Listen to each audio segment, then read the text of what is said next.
Hey everybody!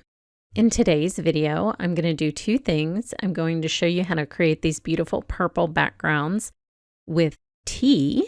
These are both made from tea. And I'm going to show you how to get an easy fur texture for your little kitties.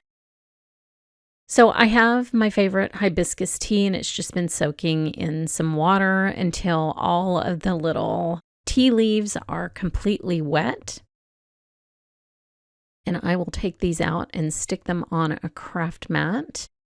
The actual tea that's in the cup I will be using later too. You will want to make the tea bags sit for a while to really get all of the color out of them. So I'll grab a piece of cold press watercolor paper, and I'm just going to put the tea bags onto the watercolor paper and sort of let that moisture come out of them and create a background. So I made 3 backgrounds this way. One, I used the tea bags just to create little shapes on my paper. The second one I splattered, which you saw in the other kitty card at the beginning.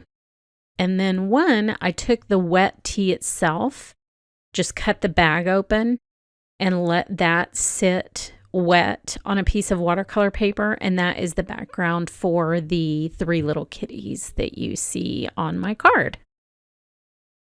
So we will let this all sort of soak out into the paper and create a little design, and we're going to find something very interesting about this particular color of tea in this experiment. So it's pretty interesting. So after I feel like they've transferred enough tea to the paper, I will just remove those tea bags, and you'll see that there is both pink and purple. The tea looks pink when you drink it, but as it dries, it actually turns purple, which is really interesting. Now, the one with just the tea leaves retained a little more of the pink. So you can see what I mean here. It just turned into a violet color from that pink. So crazy. And you can see kind of the mess I made with the little tea leaves. I cut that part out, but it was very fun and very messy. So next I'll just take the leftover tea and a cheap paintbrush, and I will splatter. And once again, notice how pink it is when it goes down onto the paper, but it dries completely to a pure purple. But it's a beautiful color. I don't actually have a purple this color in my watercolors, so this was kind of an interesting experiment. So I'll just splatter a mini slimline sized panel is what this is going to be when it's cut down.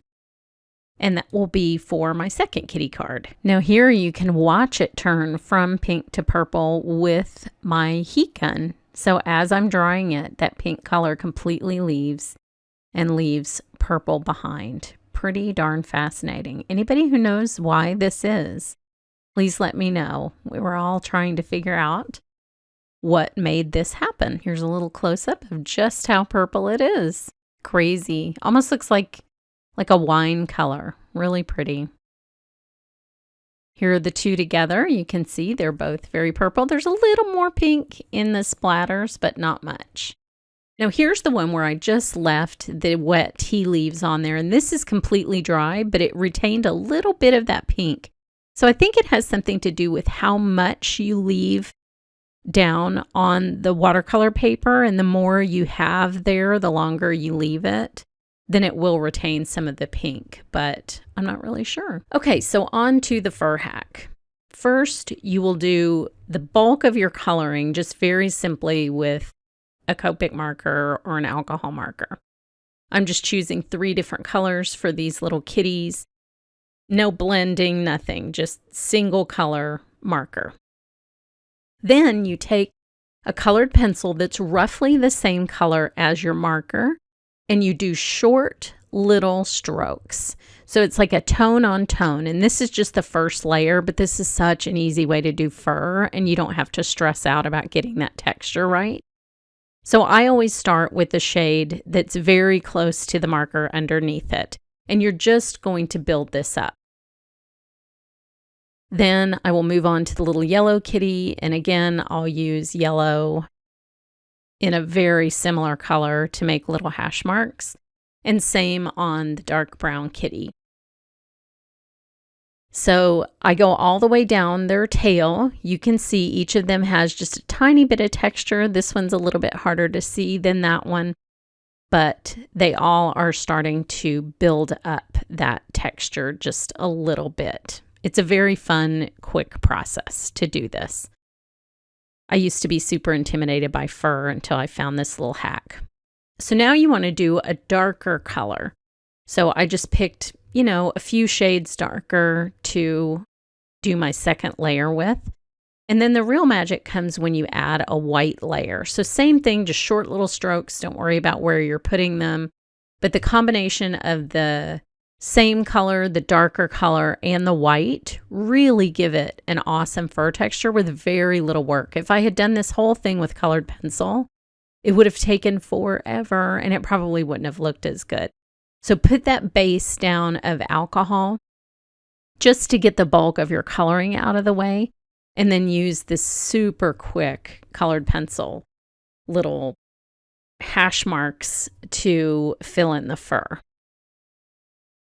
So you don't want to forget his tail. The more white you add, sort of the more highlights you will get, and it'll look more realistic. So sometimes I go back afterwards and I add just a little bit more white to get the darker parts to look darker is really what you're doing with that white pencil. So now I will take a darker pencil and go over the darker kitty. Same thing. I'm actually using the same color here, and that'll sort of tie all the kitties together. And then make sure that you do their tail. So that's what he looks like. You're starting to be able to see that texture a little bit better. And the darker the color you use on the base, the more the white is really going to make the fur pop. So on lighter kitties, it's not going to be as dramatic as it is on this one darker little kitty. So I will add the white. Make sure your pencils are very, very sharp when you're doing this technique. That's probably the most important thing, because you do want to see distinct little lines in your coloring. So there you can see that kitty really has a really good fur texture, and it's just the combination of those few colors and those short little strokes. Very realistic looking for very little effort. I just love this technique so much. And these little kitties are easy because it's a very simple shape. So now I will put the medium color onto the lightest kitty. Again, I'm just using the same pencils really across all of them because it will tie them together and make them stand out from that background. And I did want warm colors just to pop off of the cool purple background. So now that little kitty's starting to pop. Then I will go back and put a little bit more white on him, and I go down the tail just like a cat's fur would. And that just looks great. If you think that the first layer where it looks very similar to the base color doesn't make a difference, it really does in the final outcome. So don't skip that step. Having a similar color, a dark color, and a light color are what makes this technique work. So now I have this fabulous tape that I've started using on all my dies. I love this tape. And I will tape the dies down on these little kitties. I love this stamp set. It has this fun image of a cat and a bunch of books that they all have matching dies. So this one cuts out the big stack. But they're just such sweet little kitties. And I kind of love that they have their backs to you, because sometimes cat faces can be a little bit creepy on the stamps. So I like that this is just the back of these little kitties and they're looking off at something in the distance. Now this tape does come in a couple different colors. It's a very low residue tape, which is great. I'd say about the same as a Post-it note. So if you do need to use an adhesive eraser to get a little bit of it off, that's great, but it has the perfect amount of tackiness. It's not too strong and it's not too weak for dies. You're never going to have your dies move on you with this tape, and I just love it. Plus, you can see through it, so you can kind of see if your die is shifting. And that is a nice feature. I used to use Post-it tape, but you can't see through that, and now I feel kind of spoiled. So these little guys are die cut, so I will pop them out. These are such adorable little kittens. And the dies do a nice snug cut with a real skinny border around these little kitties. So here's what they're going to look like on the background. And now you can kind of see what I mean about having a complementary color scheme against that purple, which is really neat. And these little yellow, warm, tan tabbies do a good job of that. Now, if you wanted to add a darker stripe to get like a tiger stripe, you would just add one darker color and sort of do it in stripes. I've done that for orange and white kitties that I'm coloring quite a few times. So there's my little third kitty. They're all staring into the abyss there of purple and pink tea, which is so beautiful. And then here's my big kitty, so cute with that splattered background. So head over to my blog for more information, and thanks so much for watching.